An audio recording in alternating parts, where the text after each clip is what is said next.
माणसाच्या मनाच्या 3 अंग आहेत बरं का. पहिलं बुद्धी, मराठीत सांगतो आधी.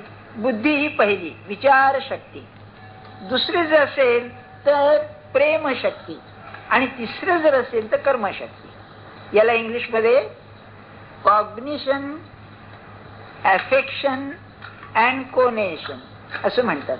कोनेटिव्ह टेंडन्सीज म्हणून इंग्रजी शब्द येतो ना. असं एक बुद्धीचं काम, विचाराचं काम, दुसरं असेल तर कर्माचं, ज्ञान आणि कर्म हे 2 महत्वाचे, आणि तिसरं असेल तर या दोन्हीला जोडलं आणि भावनेचं अंग अफेक्शन. अफेक्शन म्हणजे प्रेम नव्हे आहे ना, अफेक्ट या अर्थानं दॅट विच अफेक्ट बरं का. तर माणूस जेव्हा आयुष्याचा आराखडा करतो, आयुष्याचा आलेख रचतो, चार्ट, त्यावेळेला बुद्धीने तरी करतो नाही तर कर्माने तरी करतो. Either he decides by reason or he acts according to faith.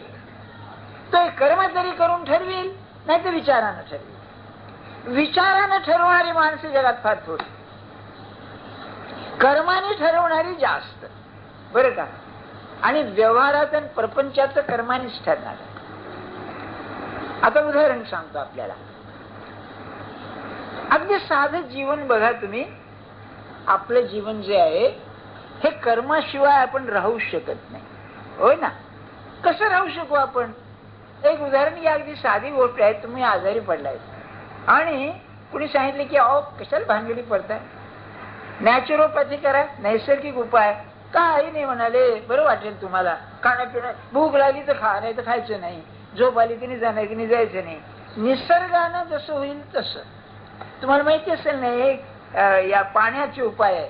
निरनिळ्या रंगाच्या बाटल्या उन्हात ठेवतात आणि ते पाणी प्यायला देतात बरं का. हे असे प्रकार आहे.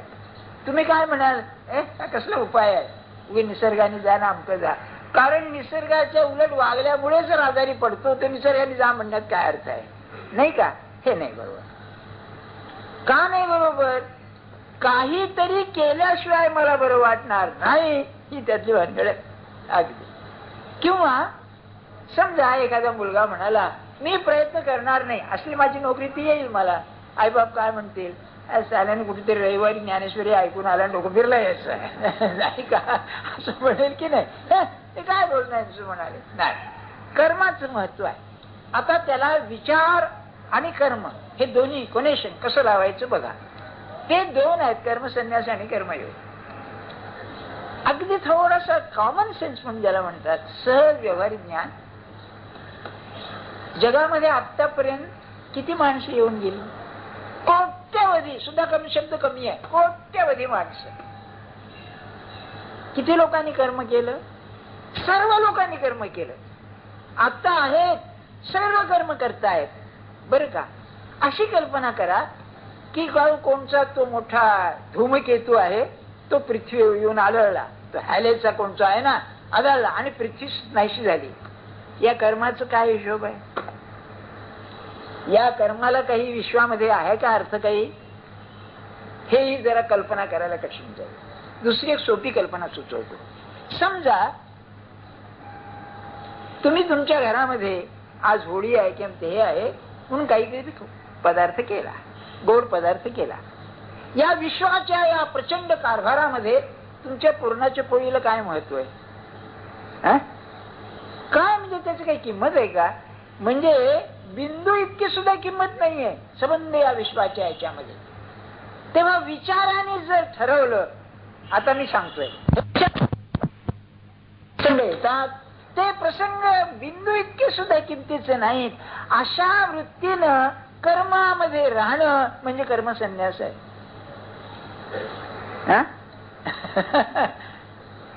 नाही का? कोट्यवधी माणसं येऊन गेली, कोट्यवधी कर्म होऊन गेली, ती कुठे गेली बेपत्ता झाली सगळी. काय आहे त्याच? एका सुफी संतांनी एक कल्पना लढवलेली आहे, फार अप्रतिम कल्पना आहे. तो म्हणाला तुमच्या कर्माचं काय महत्व, काय सांगतो म्हणाले. तर आता इथे मुंबई सारख्या शहरामध्ये ते तुमचं स्मशान आहे ते ठरलेल्या जागी असतं. पूर्वी काय गावांचं काय व्हायचं, गावं अशी बदलत जायची. त्याला पंढरी पडे असं दासबोधात समजत नाही, उपंढर पडे असा शब्द वापरलाय. म्हणजे ते गाव ओसाड पडायचं की चाललं दुसरीकडे गेलं, ते पुन्हा नाहीच झाले, लुटालूट झाली काय की तिसऱ्या ठिकाणी गेलं. म्हणजे तुमचं स्मशान कुठे येईल याचा नियम नाही. तर तो सुफी काय म्हणतो, अरे यार तुम्ही ज्या जागेवर बसलेला आहात, मोठा राजवाडा बांधलाय, घर बांधलाय, सगळं केलंय, त्या जमिनीखाली किती मृत लोकांच्या कवट्या पडलेल्या त्याची जाणीव आहे का? तसं तुमचं जे कर्म आहे त्या कर्माची या संबंध वाढ कारभारामध्ये काही किंमत आहे का?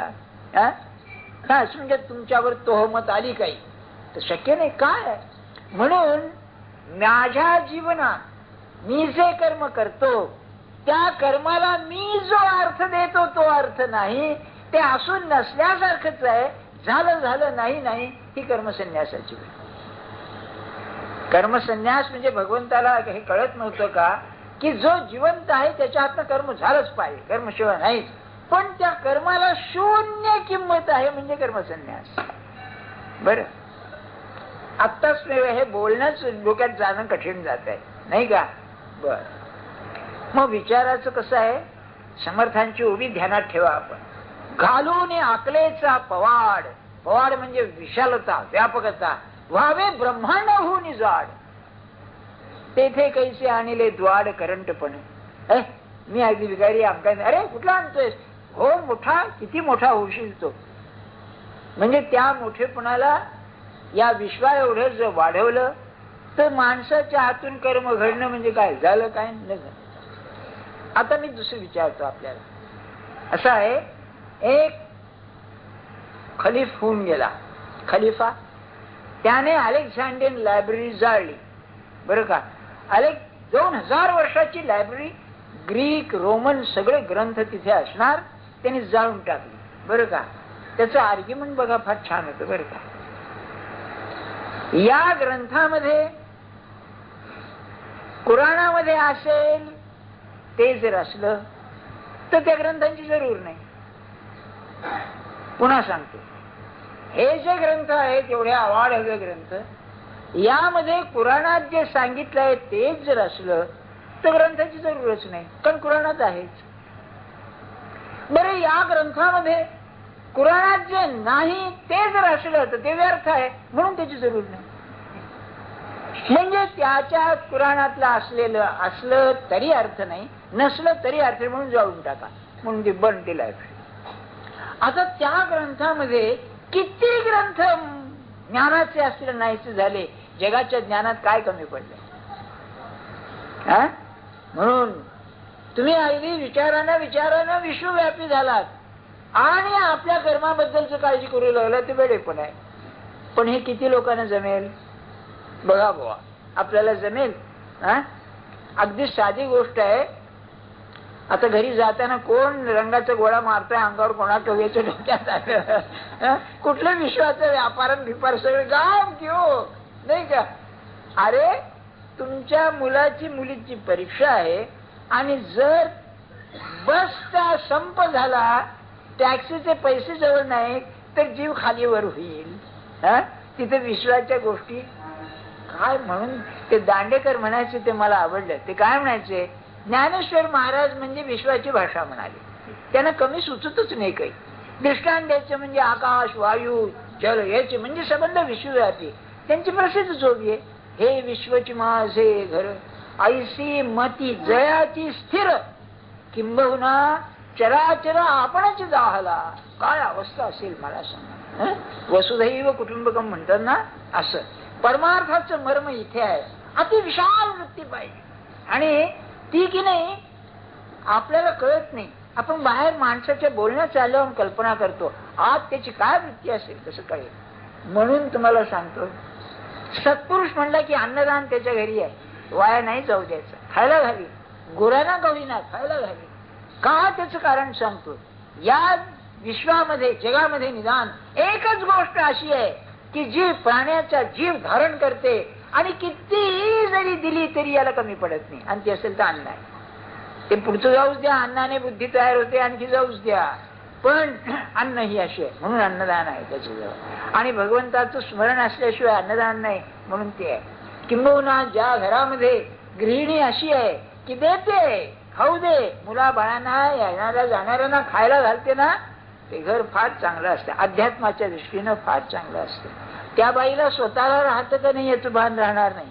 जसं आईला मुलांनी खाल्ल्यावर आपल्याला असलं काय नसलं काय होईल त्यापैकी आहे असो.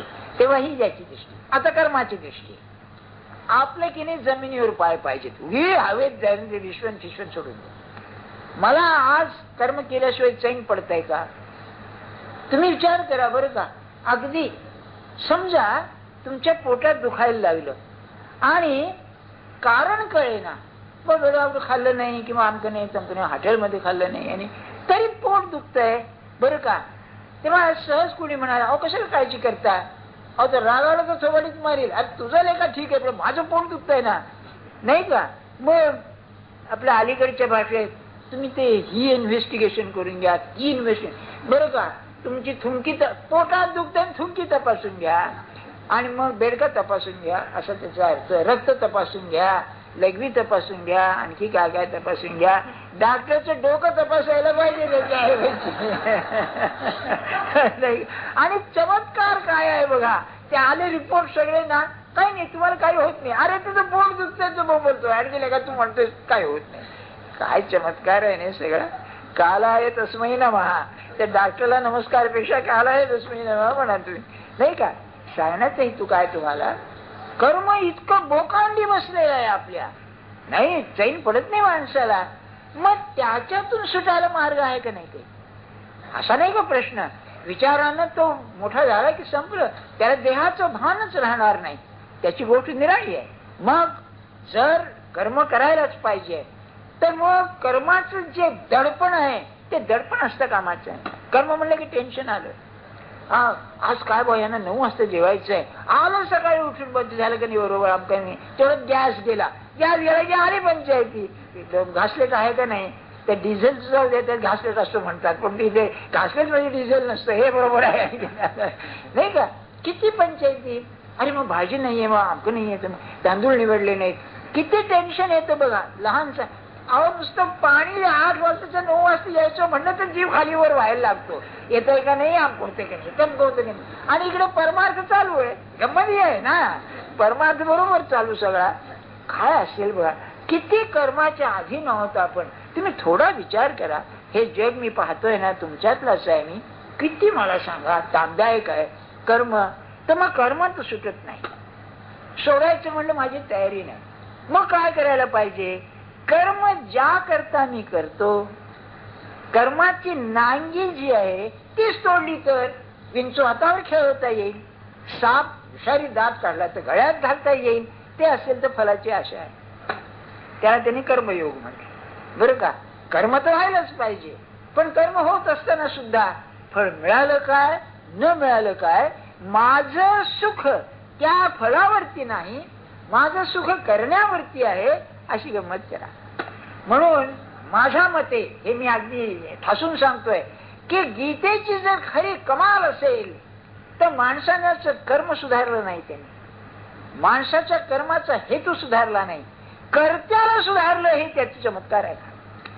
कृष्णाने जर दाखवलं असेल आपल्या चरित्रामध्ये तर करता चांगला पाहिजे, कर्म त्याची साधनं त्याची फळं सगळी गौण आहेत. कोण करतोय, करणाऱ्याची तारीफ काय आहे, करणाऱ्याची योग्यता काय आहे. म्हणून कर्त्याला आमूलाग्र बदलून टाकणं हा कर्मयोग आहे.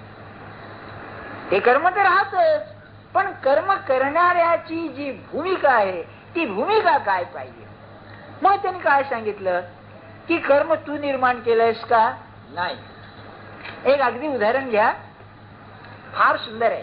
जीवन म्हणजे काय आहे, आपल्या संबंधाचं जाळं आहे ना. मी कृष्णमूर्तीने सांगितलं, a network of human relationships. अहो ह्युमन कशाला, तुमच्या कुत्र्या मांजरांशी संबंध सुद्धा तोच, घराशी संबंध तोच, सगळीकडे ज्यांच्याशी माझा संबंध येतो ते सगळं जाळं भोवती आहे. याला गीता आसक्ती असं म्हणते बरं का. तर मग ते सोडता येत नाही मला. आता जर सोडता येत नाही तर का सोडता येत नाही, मी निर्माण केलंय का अरे साधं उदाहरण घ्या, तुम्ही ज्या आईबापाच्या पोटी जन्माला येता ते आईबाप तुम्ही पसंत करता का? मोठा भाऊ आमका असावा, धाकटी बहीण आमकी असावी, मी मोठा असावा का मी लहान असावा, हे माझ्या हातात आहे का? आता सध्याचा काळ जाऊ द्या, पण जुन्या काळी जी मोठी बहीण असेल ना तिच्यावरती मुलाला सांभाळण्याची जबाबदारी असे सगळी. बरं, आपण पाहता ना, मग कर्मधर्म संयोगाने जर आई मेली तर सगळे घरातली जबाबदारी त्या मोठ्या मुलीवर असते. काय तिचा दोष आहे, मोठेपणा म्हणून जन्माला आली ती, नाही का? माझ्या हातात नाही.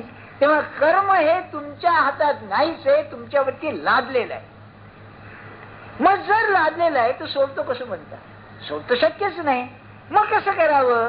तर करणारा जो आहे तो जर त्याच्या दृष्टीतून बदलला आतून तर कर्माला अर्थ निराळा येईल.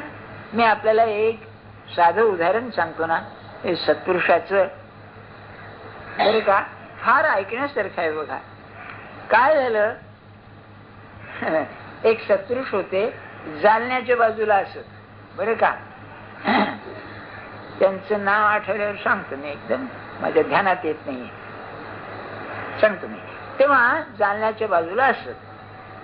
तेव्हा त्यांच्याकडे ग्रस्त गेले, म्हणाले मला बुवा, म्हणाले 2 मुली आहेत आणि आमची बायको म्हणते की, मी म्हणते पुरे बुवा आता, बायको म्हणते नाही आणखी एखादं मूल होऊ द्या, पण मुलगी झाली तर काय करावं, बरं का. तेव्हा आता तो त्यावेळेचा दाजीबा, त्यांचं नाव दाजीबा, बरं का. तेव्हा ते काय म्हणाले, तुम्हाला मुलगा पाहिजे आहे ना, बरं का. तर म्हणाले तुम्ही डॉक्टरकडून तपासणी करून घेतली? हो सगळं झालं म्हणाले, पण काय तसं काही सांगता येत नाही. तर म्हणले मी तुम्हाला एक उपासना देतो, ती उपासना वर्षभर तुम्ही करा, म्हणजे म्हणाले तुम्हाला मुलगा होईल, बरं का.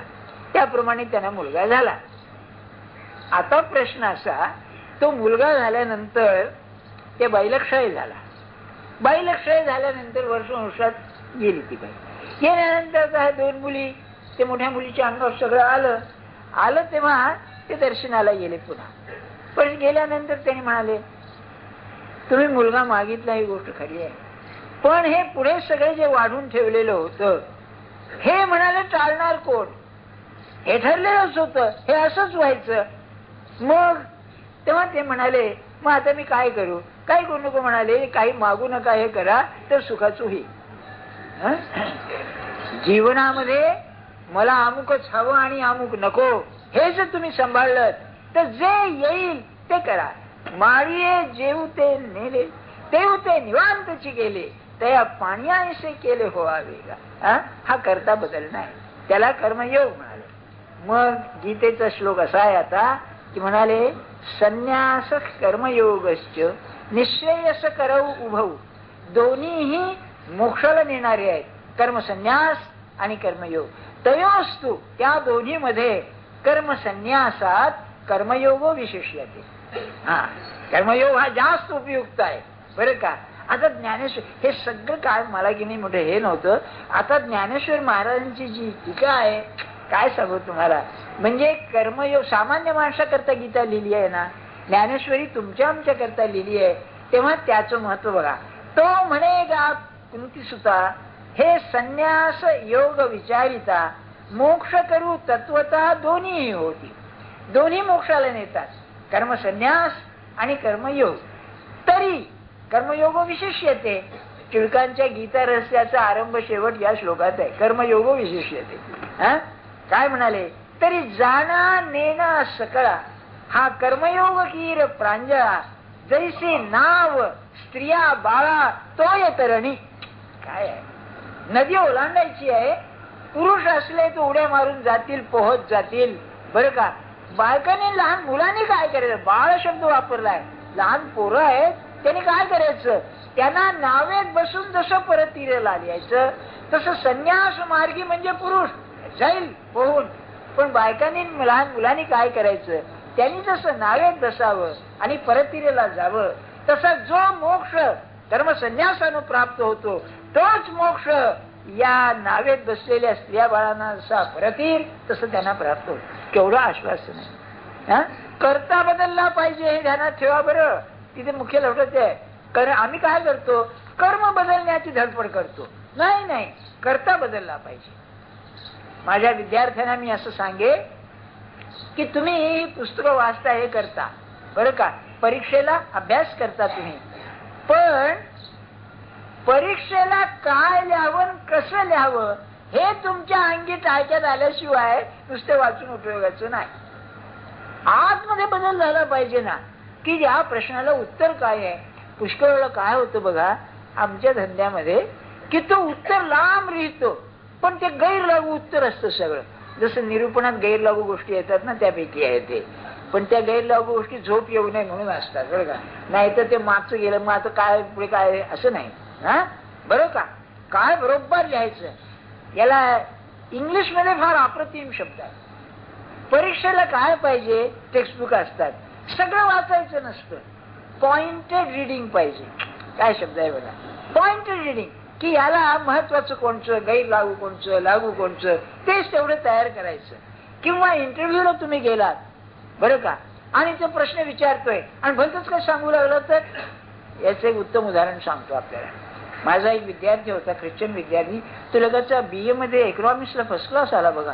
हो, इकॉनॉमिक्सला बर्मा शेल मध्ये त्याला हे बोलावून आलं. तेव्हा त्यांच्या इंटरव्ह्यू मध्ये 2-4 डॉक्टर, तो एक सायकियाट्रिस्ट आणि ते मॅनेजर वगैरे असे 5-6 लोक बसले. 7 जण होते. आणखी बसल्यानंतर पहिल्यांदा काय केलं त्यांनी, एक टेलिफोन आला. हे कृत्रिम असतं सर, तो टेलिफोन त्याला दिला. तर वडाळ्याच्या याला आग लागलेली आहे डेपोला, काय करायचं बरं का. तर हा काय म्हणाला, हुशार होता, फर्स्ट क्लास आलेला. तो म्हणाला की मला पहिल्यांदा अपॉइंट करा, म्हणजे म्हणाला मी सांगतो काय आहे ते. हुशार. तर त्याने हसायला आलं बरं का. तेव्हा दुसरा प्रश्न असा विचारला त्याने की म्हणला, why haven't you had a shave today, तू आज हजामत का केली नाहीस, मला ते सांगायचंय.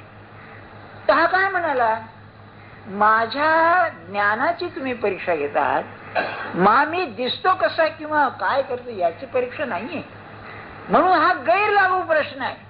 हो, अगदी किती बरोबर सांगितलं ते. त्याला त्यांनी हे केला, सिलेक्ट केला, नंतर सोडून द्या, पण अर्धा तास परीक्षा चालली होती.